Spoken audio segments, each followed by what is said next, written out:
So, you have an exam coming up and your friend offers you Adderall. What do? Well, let me inform you a little bit and hopefully you'll choose not to. Adderall is used typically for ADHD and it's a prescribed medication for people who need it. Unfortunately, Addy, or the study drug, are utilized on campus a lot and within the student population to focus and study. Unfortunately, a lot of the times when people go ahead and use this drug to study, there's the problem that you don't know exactly that what you're taking is Adderall. What if this is some other medication? What other effects could you have?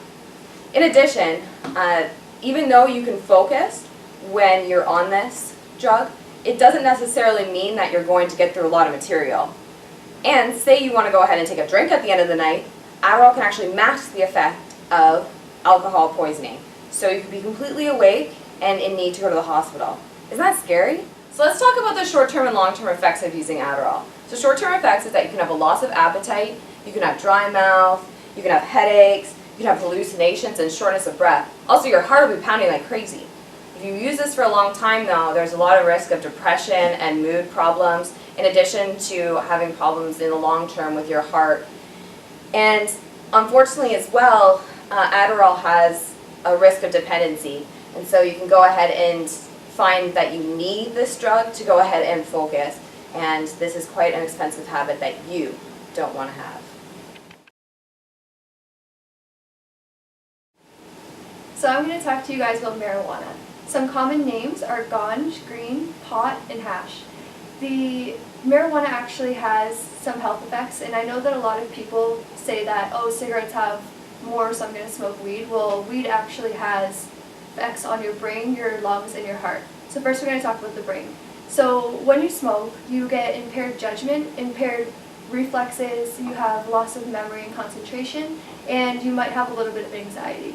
When you smoke, your heart, you have an increased chance of a heart attack within the first hour of smoking if you already have predisposed heart issues.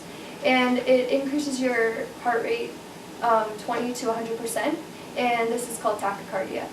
It affects your lungs by increasing phlegm production, and you can also have an increased risk of getting respiratory illnesses. It affects you in the long term, mainly with your short-term memory, and this is something you can never regain. You can get depression and anxiety, and these are directly related to how it depresses your brain. And it affects your lifestyle from work habits, and because you have a lack of concentration, a lack of focus, it might be harder to concentrate on school. So there is an actual direct link of smoking marijuana and dropping out of school. So now I'm going to tell you about the health effects of cocaine. Cocaine is a really dangerous substance, and it's obviously illegal. So some names that you might have heard, coke, blow, snow, these all refer to cocaine. Now the big problem with cocaine is that say you buy it, which is super expensive, you can get it and it can be cut with other substances. Like what if you get a bag of Epsom salts or flour? That can't be good. So some effects of this drug is that it creates a high euphoria and then a huge decrease in your mood afterwards. So bad that you can experience almost a depression. Short-term effects is that it can harm your heart rate, your blood vessels, it can create hallucinations, paranoia, and a lot of mental disorders.